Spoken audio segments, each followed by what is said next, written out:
Voices serves as the megaphone for individuals who have endured transformational change. By highlighting trials and triumphs, our desire is to create a safe space for pivotal conversations, which in turn will deepen the story and provoke hope for you, our listeners.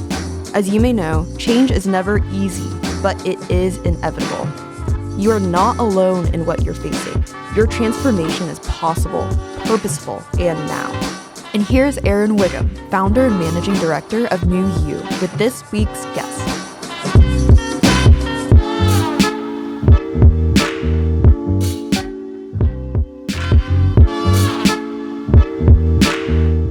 Hello, welcome to another edition of New Voices.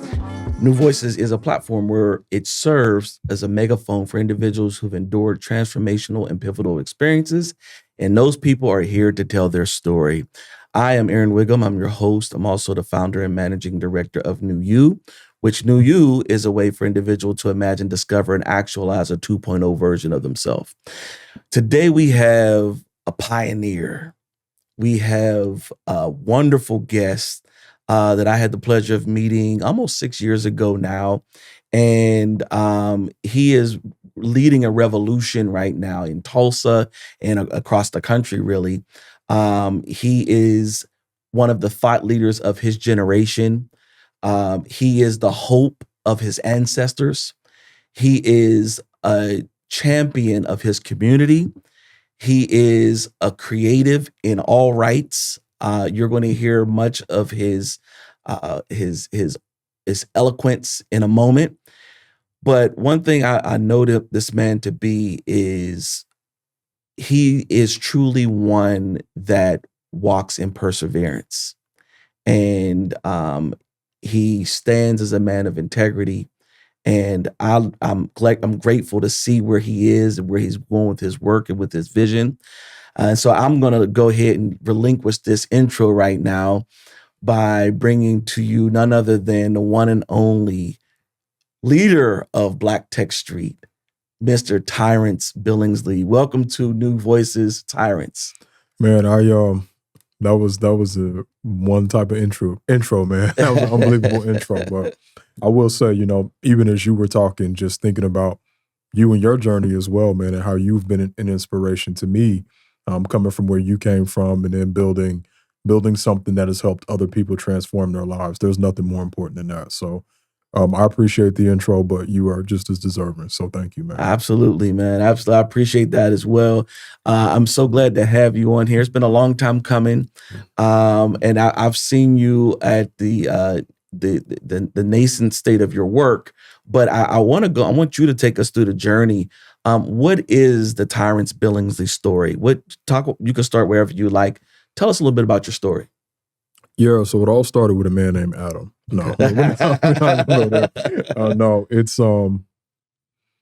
my story is one that I think is, in a lot of ways, it's about there are a couple of things that have always defined it. It's one, kind of writing my own script. Okay. Two, it's balancing contradictions. I'm somebody who's learned that I've always struggled reconciling different opposites. And I've found that once you're able to do that, there's a whole new universe that opens up to you. Okay. So things like balancing being kind and being strong. Right. And things like balancing, being organized and structured, but also being creative and free. Yep.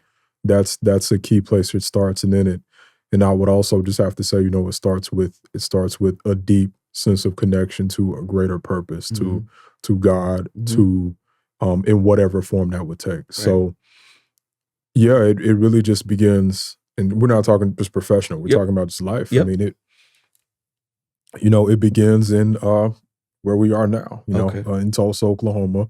A key part of my life has also been consistency. I grew up in one house my entire life, never moved. Went to the same church my whole life, rarely visited anything else. Right. Grew up in this city my whole life. I've been all over the world, but I've never lived anywhere else. Right. I've lived in one, maybe two places since I moved out of my parents' house. Okay. So it has always been a level of consistency and permanence that has always been important to me. And I think that has been a foundation of my ability to persevere because I have always seen, I grew up in a church where I saw couples who'd been together for 50, 60 years. Yeah. And like it was normal. Mm-hmm. So even in your intro, when you were talking about he's a man of perseverance, it seems like he knows how not to quit. Right. I think I owe a big part of that to the environment that I grew up in, because I grew up in an environment where I saw things last. Stability. Stability. Yeah. I saw things stable. I saw things endure. Yeah. Lots of different, I saw things endure the times change. Yeah. So impermanence, when I grew up and I learned about impermanence, and I saw that was the reality for some people, that was like It was foreign to that you. was totally foreign to me. I'm like, people don't stay together. People don't stick things out. People don't, like, that's, where did that come from? Right. But and part of the reason I root that in is because I do believe that environment is everything. Yeah. And like that is a strength that I have that was not a tribute. That was not because of anything that I did. That was simply because of where I came up. Yeah. So I think that was pretty important. Not that things were always great, but things were always consistent. Right. So, and I love, just to chime in real quick, for sure. I love the way that what it kind of underscores is that you that in some ways stability births ability. Right. You're able to do more because it's stable. Exactly. Right. And so the when we look at kids and how they perform when they're in a stable environment, typically they perform higher. When there's erratic and it's all over the place and they don't know whose couch they're sleeping on tonight or which place they're going to go to, that's going to play out in other ways, right? And so I love the way that you're framing how that stability births ability to do even more. Absolutely. Right? And before I kind of get into like what has actually happened, I want to like lay the foundations of things that are important to me. So this is related, because as much as that stability has been a strength, it has also been a weakness that I've had to balance. Remember, balancing two things: being stable, but also being able to adapt to radical and disruptive change. So that stability that had been my strength, there were also times where I was at a disadvantage because I was not as used to navigating radical disruption and change. Yeah.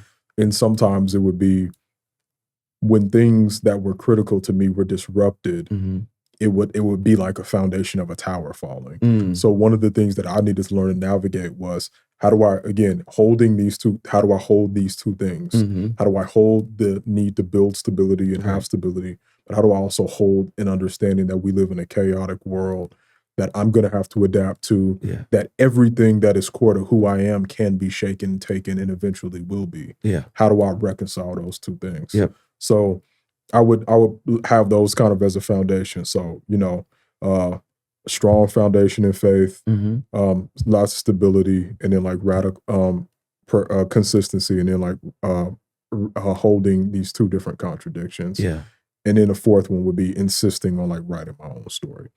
So that kind of started out in, when I was younger, I was somebody who always had a lot of people recognized as intelligent, and who a lot of people recognized had a great sense of ability. And, in my younger years, that was something that I reveled in, and something that I kept. I kept as a core part of my identity. I tended to excel at what I put my mind to. Not everything, but the things that matter most to me. Then, as I got into my teenage years, I always used to say, I wish I could have skipped my teenage years. and I used to say that before I became a teenager. I was like, I know this is going to be trash. I just want to jump over. I want to jump over that and get to being grown. Okay. But no, I didn't get to do that. And it was a self-fulfilling prophecy, because my teenage years were like full of, just this angst of not understanding the world around me, of questioning everything, feeling like I needed to write my own story, but understanding that I didn't have the maturity to move in ways that allowed me to move my environment. So I was very hyper aware of how much my environment and what was around me influenced me, and I hated that because it made me feel like I didn't have control. There was the types of things that kids would care about in middle school. Like, I'm over here like trying to think about like why we're here in the universe and how to help people, and people worried about the new Jordans and whatnot. I used to really hate that. It's like, man, what? Get out of my face. And now I'm not cool because I don't care about these things. Like, get out of my face. But and this is all very related. So teenage years all the way up into high school, So it has stability in the youth. Teenage years, I think that represented the instability and a lot of disruption and change. Okay. Not excelling as much, not because I couldn't, but because there was so much else on my mind, so many things I You're was distracted. questioning. Yeah. Distracted, Yeah. loss of confidence Yep. in a lot of ways. So then I come out of high school, and then I really like college. I went to Tulsa Community College and I stayed here. And this was an important decision for me because I made the choice to stay here because I knew I was not mature enough to go off to a four-year university at the time that occurred. I also knew I wanted to get out of the sheep mindset.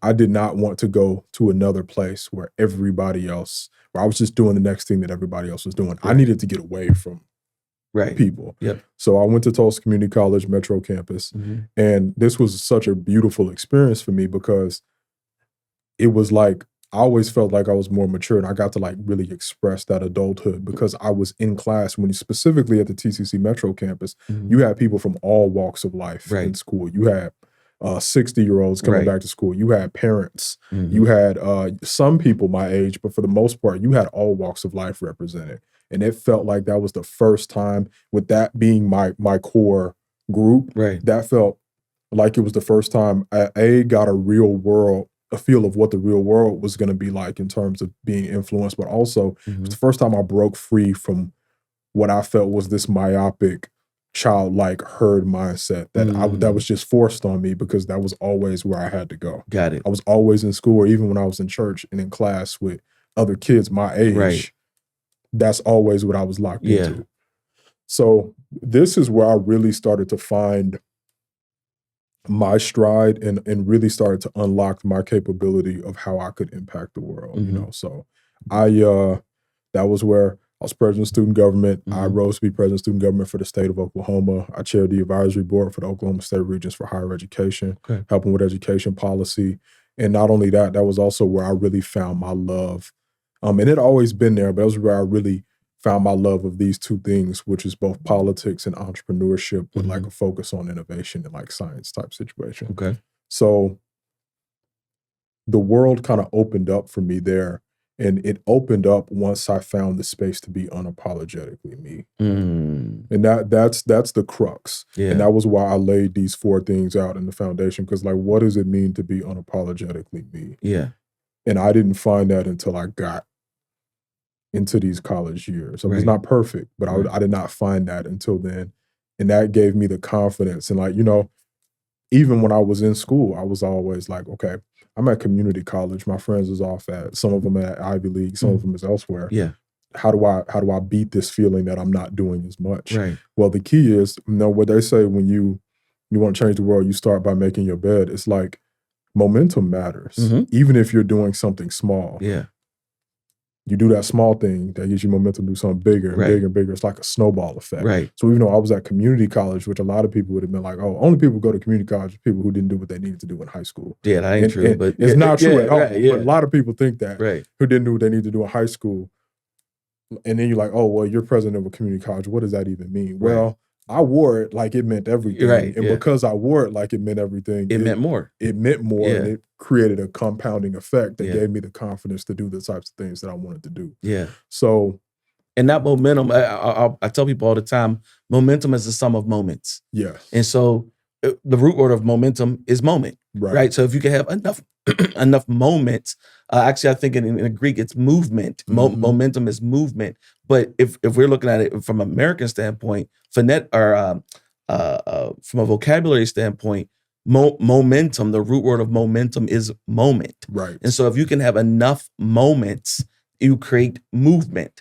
And that momentum, it can really give you, it can create more than what you actually are capable of doing. Far more. Like you might, without momentum, you might be able to do so much. But with momentum, it may take you less effort to do more.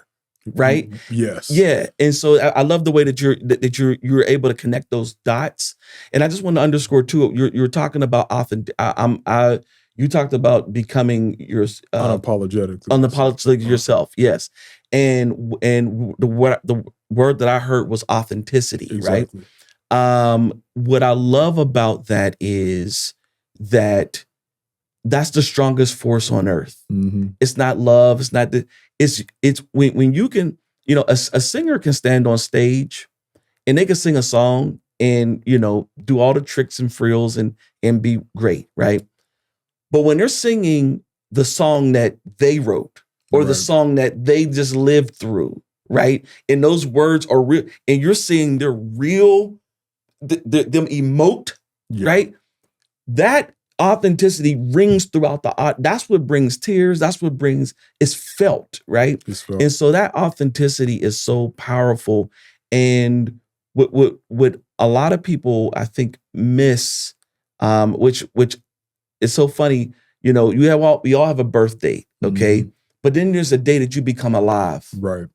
And in between the two, you're just kind of figuring things out. But when you're born, you don't know anything. No. But the day you come alive is the day that you're not ashamed of you anymore. It's like it's the day where you say, "No, I am good enough to be here. I don't care. Exactly. I don't care if it is community college." You know what I mean? 100%. Like, yeah, that coming alive is, or I just was at a book signing yesterday with I guess his name is George James, Dr. George James.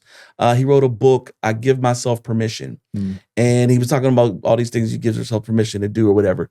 But the point is, being able to actually find out that who I am is enough. Mm-hmm.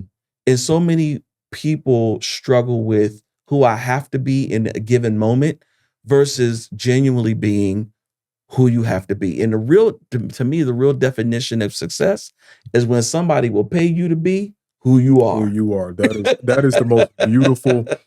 When somebody pays you to be who you are, when people laud you for being who you are, when you are having a positive impact in the world because of who you are. That is how I feel about it. And that's tied to your belief in yourself. Yep. And that is, if you don't do nothing else in this world, you got to believe in you. Yep. That is what everybody who has ever done anything well really had in common. Absolutely. And it's not just good things, whether you are trying to build orphanages or inspire a bunch of people to love one another, or you taking over a nation and you getting ready to do some horrible things. Yeah, you about to rob a bank. You better believe. Both of those, right. Both of those people have phenomenal belief in themselves. That's it true. is a prerequisite. Yep. So that was key in unlocking this authenticity. That was the inflection point that led to the blossoming of everything that kind of came afterward. I felt going from a point in my teenage years where I felt who I was not okay or not acceptable or not right. Okay. Just because of how I thought about the world. Yep. To the point to where who I am is exactly what the world needs in some capacity. And that's true for everybody. Yep. But me stepping in and saying who I am is exactly what the world needs. Right. I don't just have to do things.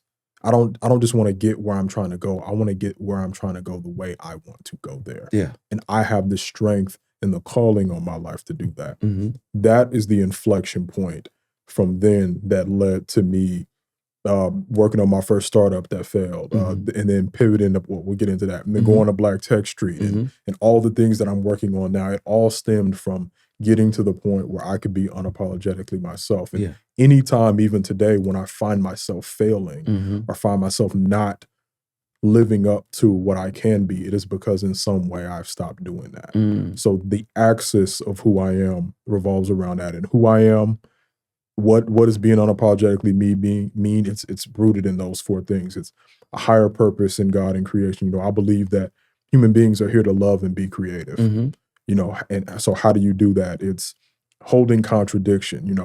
I want to lead a nation. If I want to do that, how do I be kind in a way that causes everybody to love and connect with each other? But how do I also be powerful in a way that staves off the people who would cause division and the threats? Right. How do you balance those two things? Yeah. In that balance is key.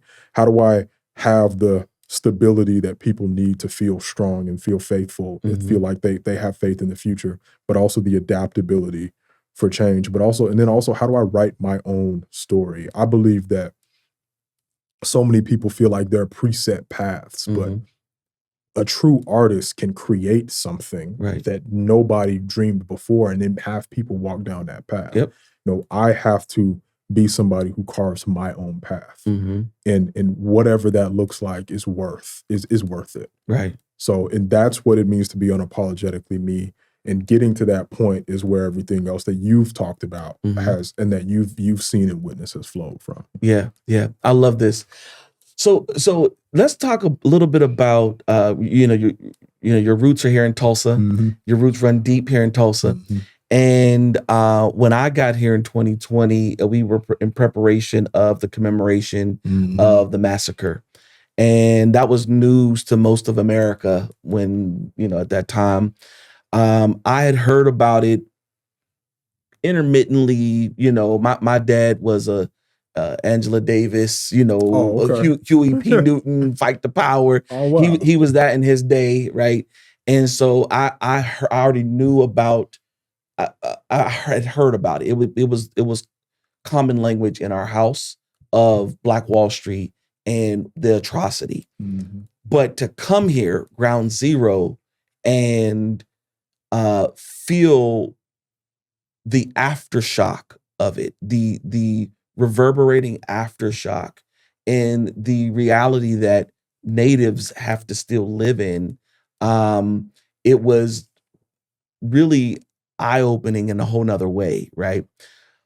What I want to ask you is, can you just talk a little bit about what does it mean? And this is this also kind of segue us into the work that you're doing too. Sure. But what does it mean now to you to be standing on the precipice of this new world that we're creating with AI and all this other stuff, but have the same to have to carry the struggle, the trauma, and the scars of such a shattered past. Mm-hmm. And you kind of standing in between the two. I remember, and right before you answered, I remember a picture I saw in one of the publications where you were pushing one of the survivors up the hill, and you were pushing her up. She was in a wheelchair. You're pushing her up the hill. This is right around the time of the commemoration, and it just showed the tying of the two generations. She lived through the massacre. You were here championing what things should look like 100 years later, right? What does that feel like for Tyrance, not Tyrance the Black Tech Street, right? What does that feel like to have that, to be caught between the two worlds of what is to come and what has happened? That is, again, and that speaks to, again, another core theme of my life, which is these holding of these two contradictions. Exactly. Yep. And it's something that feels, it fluctuates in terms of how it manifests. Mm-hmm. Part of why I feel like that is so important is, and part of why the story is so important to me, is because Black Wall Street itself, in so many ways, represented a utopia, at least in theory. And we know that there's mythology around Greenwood versus, but at least the idea represented a utopia that, like, for me personally, not just as a young Black boy, but as a young Black boy who felt like he never fit in anywhere, to see these people who lived in a superstructure of where that was absolutely true and way worse than I could ever imagine it, be unapologetically them, and then build something that everybody else wanted and envied just because they were being them and working together. That meant something beyond, like, just the economic of, oh, they were wealthy. Everybody wanted that, and I love that. But to see these people, to know what they did, for them to band together and to be unapologetically them, and it go better than anybody could have imagined. That was what I always thought of as a safe haven for me. It was like, what would it have been like to be that? So for that to be burned down, and for people to be killed, and for the history to be suppressed, in a lot of ways, it wasn't just, it was always personal to me, because it felt like a repeating of what Clearly on a way bigger scale. Right. I'm not comparing what I Right. went through But to it's it. a But like you're a it's microcosm right. of As a microcosm, unapologetic brilliance and beauty that the world needed. hmm And then because people don't understand it or because they were jealous of it, it was snuffed out and Right. people were killed. And then people tried to act like it didn't even happen. Right. To me, holding that pain tight, it wasn't just a motivator, but it's also that reminder, because I believe pain is how people grow in the world. And Mm. you only want to be kind to other people Mhm. because you know, or you can imagine what it feels like to be hurt, and you don't want to perpetrate that on them. Right. So for me, I used to there's a show that I watch. I'm very influenced by shows that I watch, and one of them was Doctor Who. He was Okay. a time traveling alien. There's neither here nor there, but there's a show where he's mediating between this alien race and the humans who are getting ready to destroy themselves. And Mhm. they're called the Zygons. And he's like, he does this speech where he talks about how he fought in a war before, and it dwarfed everything that happened there. Mhm. And like when he closes his eyes, he hears more screams than anybody can count. And he said, you know what I do with that pain? I hold it tight. I hold it tight, and I say nobody's ever gonna experience this again. Wow. And that is the type of thing. I was not there, Right. but I try to hold that not just I'm inspired by what they did, but holding that pain tight is very important because I believe that it is the thing that validates it. It speaks to what our people went through. Yeah. And even during the centennial, when lots of people were getting boosts from it, including myself. People were getting boosted for their work was getting boosted because of this. It was important to remember people suffered. Right. And People died. built and died. People Yeah. built something beautiful and they suffered and died. Yeah. So I need to hold that to keep it in mind for me as I keep going. And when we think about the new world that has to be built, that has to be held tight. Because even when we think about AI and all of this stuff, a lot of this one of the things that really baffles me, Mhm.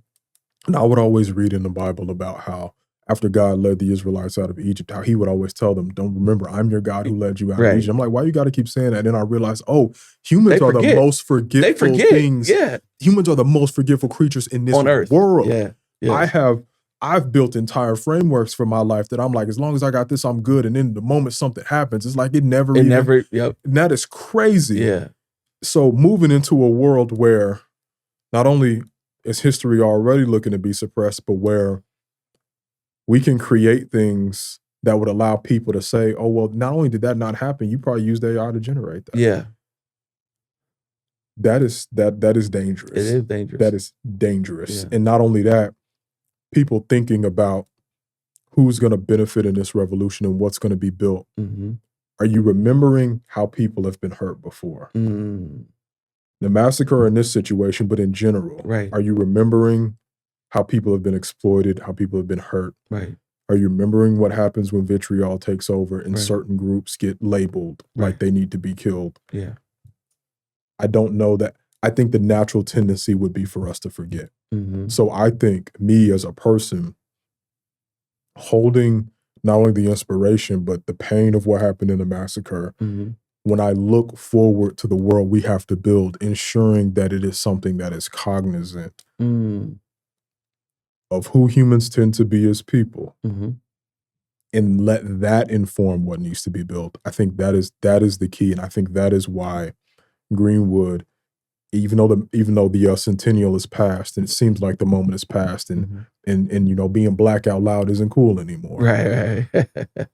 Beyond just the racial aspect, Greenwood has something that the world desperately needs. Right. So I try to carry that. Okay. To the degree that I can. Okay. All right. And so I want to take one additional layer into that. When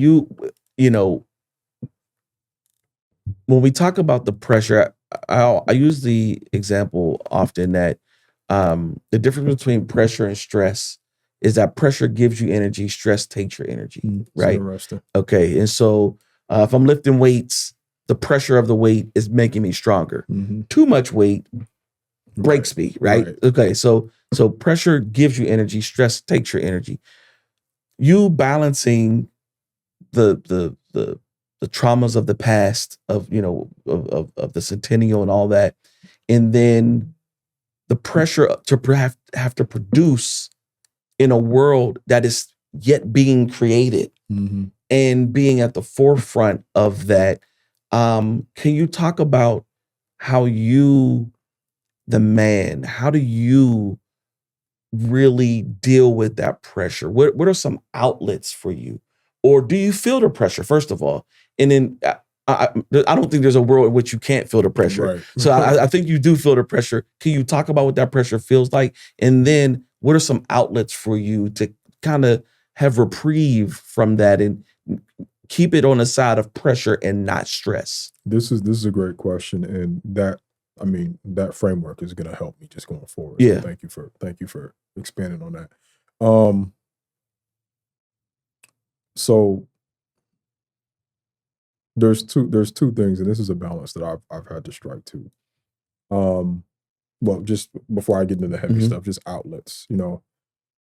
I do like, of course, I have my personal hobbies, but the thing that always determines whether or not I can do something with strength that's not mine, or all I have access to is strength that is mine, is whether or not I'm serving a purpose that's bigger than myself. Got it.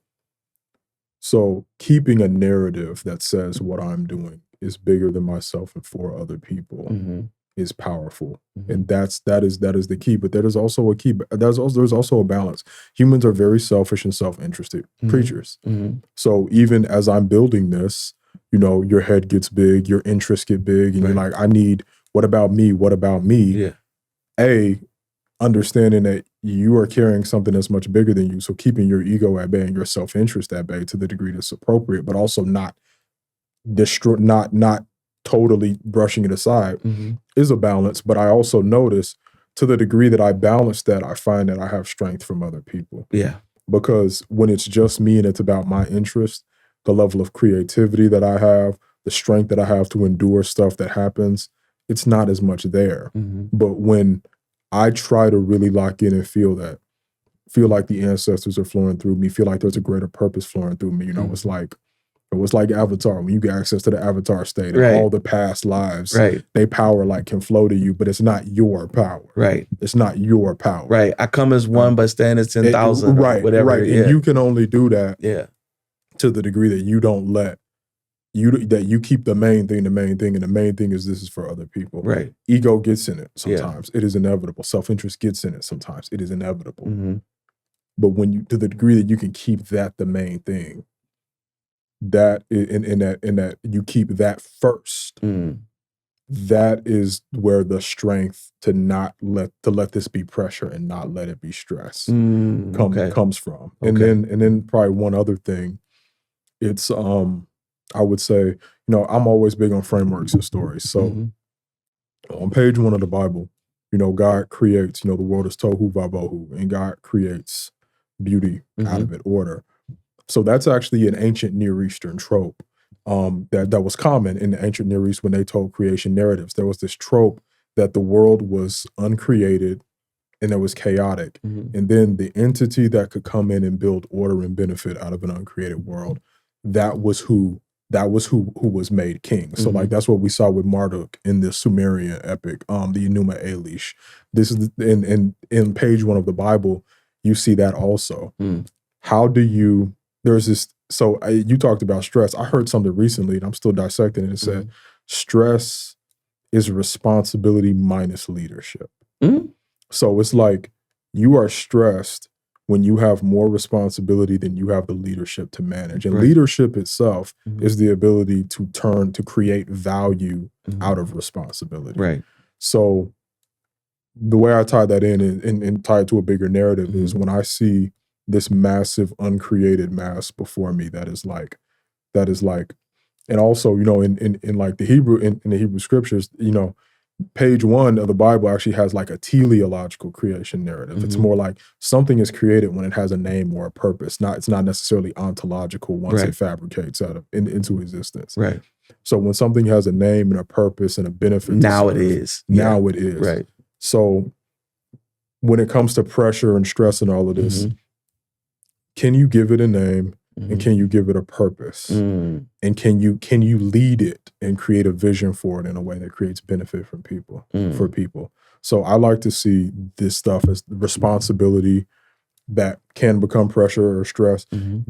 It's the raw material, and it's my job to make it into pressure. And the way I make it into pressure is by giving it an ordered narrative that this is a weight that is put on me so that I can use my creativity to find a way to make benefit out of it for the sake of other people. And that broader mission is what gives me the strength to hold it and build things out of it, when if it was just something for me, I wouldn't have that. Yeah. Okay. So that's what I would say. Okay. All right. Very good. Very good. Very good. I just got two more questions, and then we'll do a call to action. So you're leading this effort, Black Tech Street. I do want to get into that very particular. When you actually came up with the idea of Black Tech Street, can you talk about, first of all, what it is? And then secondly, can you talk about the hope that you look to come from this effort? Like what's the world that you want to see happen because of Black Tech Street?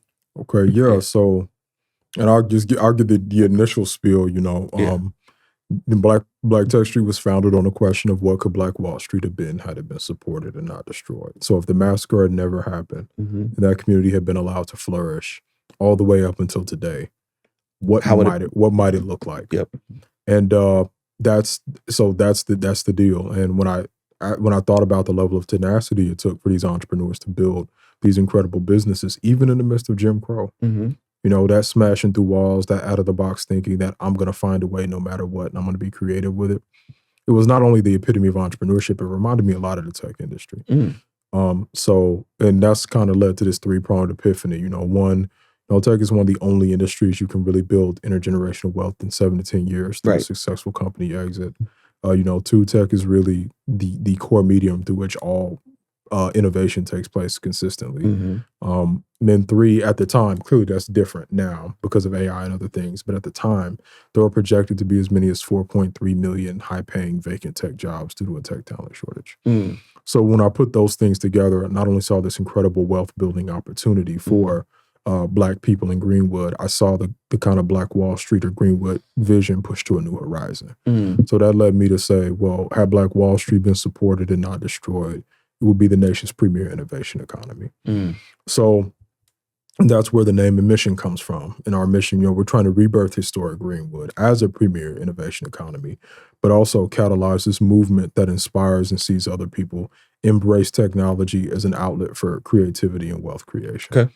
So in the day-to-day, this looks like us architecting and securing tech-focused opportunities for Greenwood. So we'll build out a strategy on how Greenwood can become globally competitive in a specific area and benefit from like entrepreneurship or jobs. And then we'll partner with the type of entities who can help us achieve that vision. Talk about some of those partnerships too. Yeah, so the first big one that we got was with Microsoft. And this will tie into kind of where we're going now.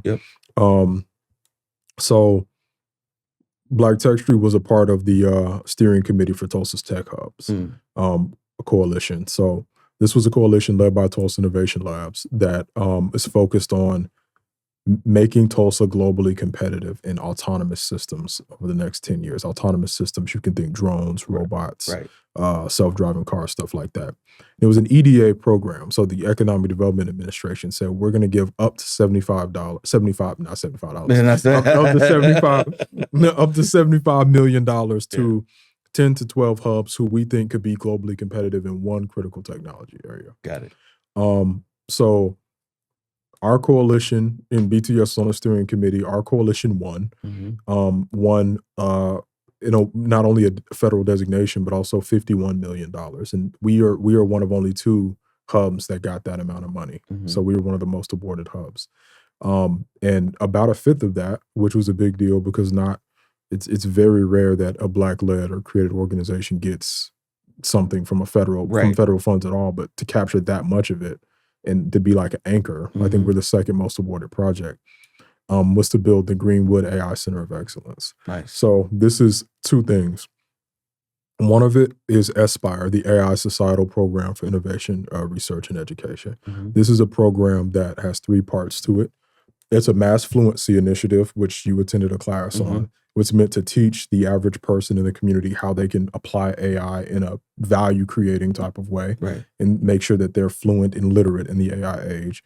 There's an innovation component where we're going to be giving micro grants to people to actually understand what kind of capital and what kind of teaching is actually needed Mhm. to allow someone to create economic value with artificial intelligence. Got it. So they're going to get 25K stipend, micro grants, and they're going to get monthly stipends to work on a project, an AI native project, and see what are all the aspects needed to actually make it be something that makes money for them. Got it. And then the third aspect is, just research. I'm an associate researcher at NYU, and we've got a partnership with MIT where we're going to be documenting what it looks like to really seed kind of an AI economy. Nice. So that's one aspect. Mhm. The other aspect is the Greenwood AI and Cyber Co-Innovation Lab. So this is a partnership with Microsoft where they're placing in RHQ, on the top floor of RHQ, there's Mhm. going to be a one-of-a-kind AI and Cyber Co-Innovation Lab. Mhm. And that's going to be in Greenwood. It's going to be across the street from Carver, which is the Yeah. school that I went to. Yeah. So that's really important. Beautiful build. I love what y'all did with the building, by the way. Yeah, it was Yeah. great. And shout out to TEDC and them for Yeah. sprucing it up. Yep. But these labs have Microsoft employees and state-of-the-art Microsoft technology. And the way they work is, if you're a startup, if you're a person with an idea, if you're a big company, a Mhm. research institution, or even a city government, you can go in there and co-develop an AI product Mm. to help you either enhance your business, solve a public good problem, or Mhm. what have you. You can go in, use state-of-the-art technology, use Microsoft expertise to build a product Mhm. that you can then take out and leverage. It's free to use the lab, and any intellectual property that gets generated is going to be owned by the client. Okay. So that's going to be a means, and this is all part of our thesis of trying to understand, like, how can we leverage AI as an asset that Mhm. can unlock value for the average person at this level Right. without you having to be a hyperscaler. Right. So those two projects together kind of represent the crux of what Black Tech Street is working on. And Mhm. I do a lot of work trying to understand, how do we unlock the economic value for the average person? So Got it. what I would say I ultimately want people to come from Black Tech Street is, Mhm. I want a new kind of economy and like a society of people here Mhm. who are extremely fluent in AI and technology and who know how to use it as a way to generate not only wealth for themselves or generate like tangible income for themselves, but Mhm. also know how to use it as this outlet for creativity and authenticity that I needed when I was younger. Okay. Okay. I see that. Okay. All right. Last question, and we'll do a call to action. I wanted to ask every guest this question. Mhm. All right. Can you walk us through a time in your life where you endured a transformational or pivotal experience? Mm. How did you hold on to hope during that time? And so if you could tell us the story of what it was, and then how did you hold on to hope? Yeah, I mean, and you actually play a part in this story Mhm. because I know you know about it. Yep. The most pivotal time was when starting Black Tech Street and, feeling like everyone was telling me that you can't do this. You Mhm. weren't the person to do it. And some of the parties who were telling me I can't do it were throwing big bucks at cloning it, essentially, to be honest with you. Mhm. And during that time period, I just felt there was a lot of smiling in my face. There was a lot of saying we want you to be successful, but and maybe hoping that, but maybe hoping that I would just go on and fizzle out. Mm. And there was just a lot of like, this is a moment, and because there's so much energy around Black people, maybe you can get something done, but you're not really gonna be able to do this. Come Right. on, man, be honest with yourself. Mhm. And so during that time period, I was dealing with a lot. There Mhm. was whether or not I was gonna doubt myself. There was a lot of anger, Mhm. incredible anger. Yeah. And there was a lot of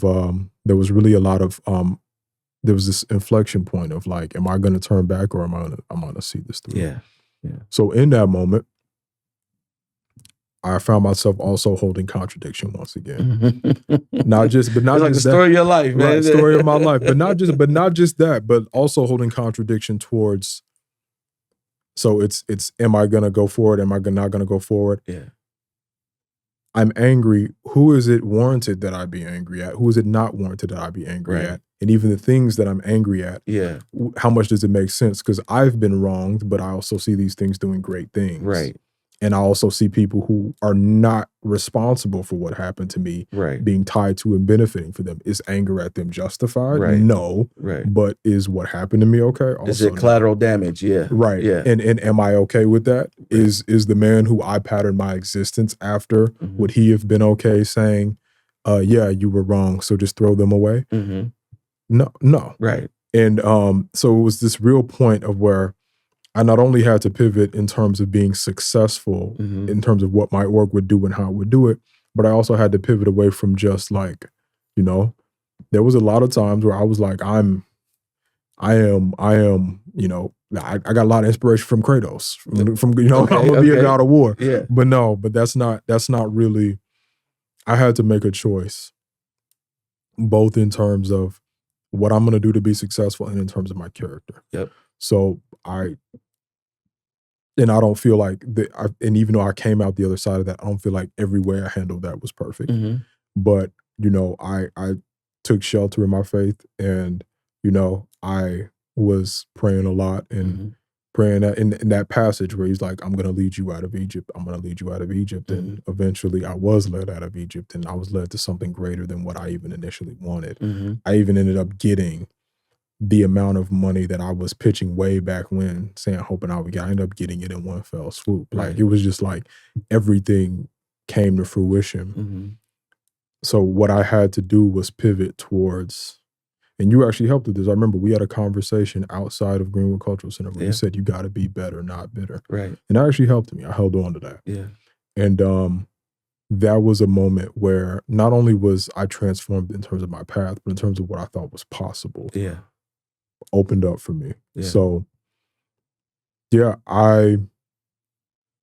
this moment was, I definitely feel like it was the trial of my life at the time.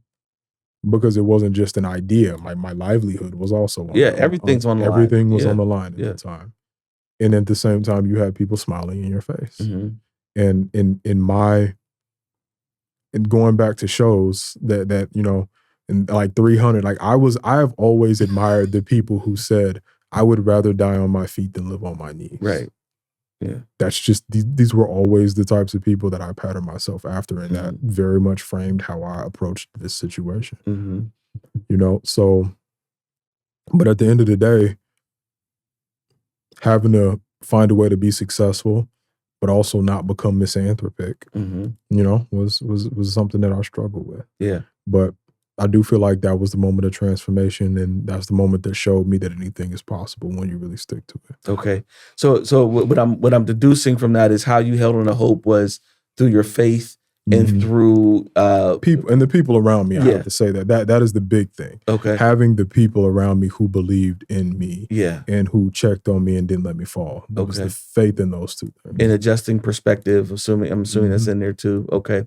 And I mean, it's true. I remember that conversation that we had, and I just felt a need I saw all the things that were happening, and I was in a good amount of the conversations, and I saw a young, let's add that in there too. Like, you're young, you're 24 or something. Crazy. Like, you're talking about revolutionary stuff at early 20s or whatever you were at the time.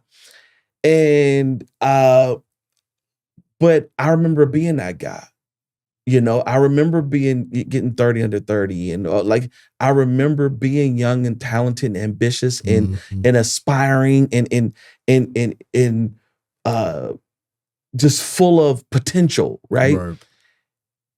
And I also didn't want that to go to waste because of what you've endured.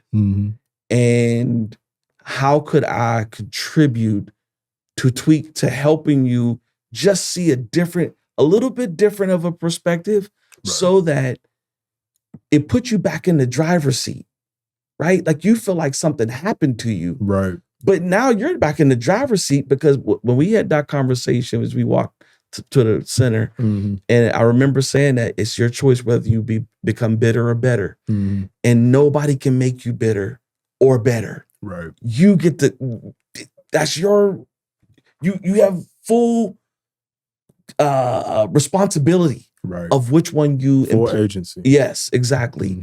And so to see you about face and totally come back to form with this wave of momentum with Microsoft, with the White House, with NVIDIA. We didn't even get to that part, right? How NVIDIA comes in with Kevin and those folks. And so like, just to see how this all came together, it really shows me this, that for we know that all things work together for the good of them that love the Lord and are called according to his purpose.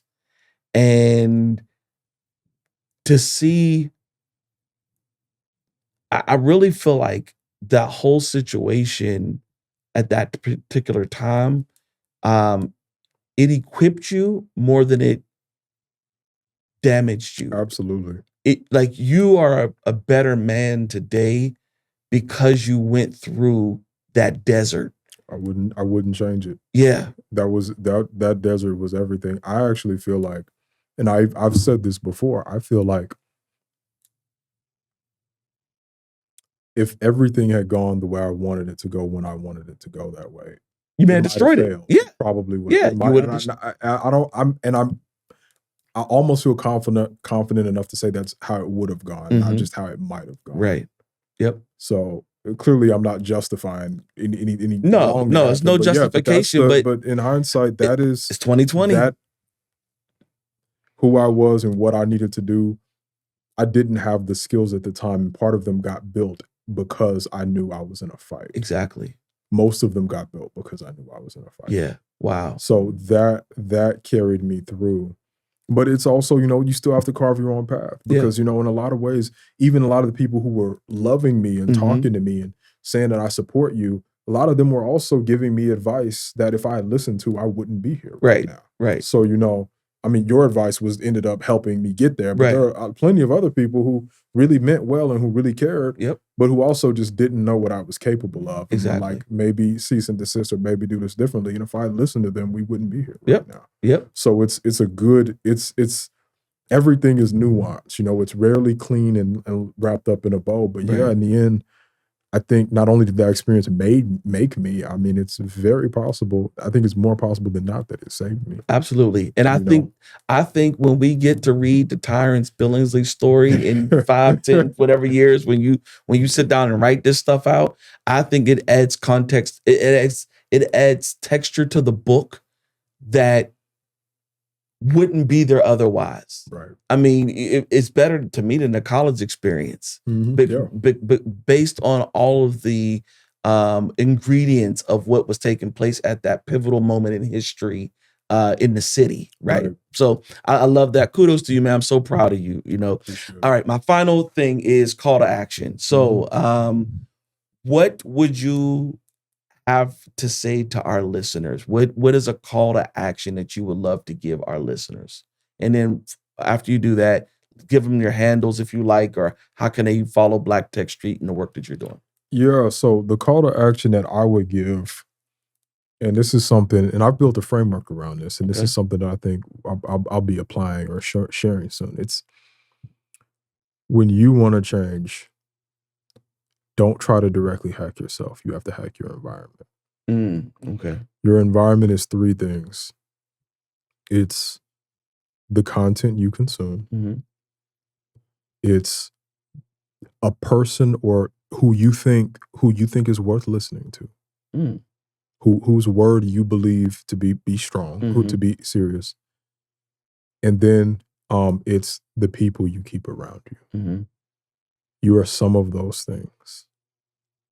So if you want to be different and when you want to hold on to hope, things do get better no matter what if you focus on it. But if you ever find yourself struggling to change or be different or to try or trying to be someone or trying to be truly like authentically yourself, hack your environment and then it will end up hacking you. That is also something that helped me throughout that time period. You're not built to change you directly, but you change these things around you. Not only will it be better, it'll put a loop that you actually can keep going because your environment influences. That goes back to what I was talking about in the beginning. Your environment influences you consistently. Exactly. Even on days when you don't think it is and you don't want it to. You wake up and you decide you don't want to work on trying to change yourself no more. That's not happening. Right. But if you've hacked your environment and you've built the right environment, even when you're not doing anything, you're just sitting in it. It's influencing. Yep. Absolutely. So that's the key that I would say. And just keep your sense of meaning is everything. Remember your why. Okay. I love it. I love it. How can people follow you? How can they follow the work that you're doing at Black Tech Street? Yeah, so I'm Tyrance Billingsley II on LinkedIn, on Facebook, and on Instagram. And then you can follow us just at Black Tech Street on Instagram, LinkedIn, and Facebook as well. Okay, wonderful. Thank you so much for your time. This has been so enlightening. And I think that people are going to hear this and they're going to see this young man who is doing this world-renowned work and really be inspired by it. So kudos to you for everything that you have put together and not just accomplished, but that you put intentionality into. Right. And that intentionality is felt on the consumer's end. And so kudos to you for the work you're doing, man. I really am proud of you. I appreciate it, and I'm inspired by you. Thank you for your guidance. You've always been there. So I mean, yeah, you're that guy. Absolutely, man, my brother. Well, you guys heard it here. This was another edition of New Voices. We will be back soon. Make sure you follow us on Instagram, LinkedIn, and Facebook. And we're excited to bring you more content coming soon. Thanks for listening. Thank you for listening to this episode of New Voices. Visit our website at www.newuunlimited.com. That is NEWU Unlimited.com. Follow us on social media at New You Unlimited on Instagram, Facebook, and LinkedIn. And a special thank you to our producer, Jesse Ulrich. If you're looking for self-improvement, join our programs for personal and professional development. New You is a way for diverse talent to imagine, discover, and actualize a 2.0 version of yourself. Bring your future into focus.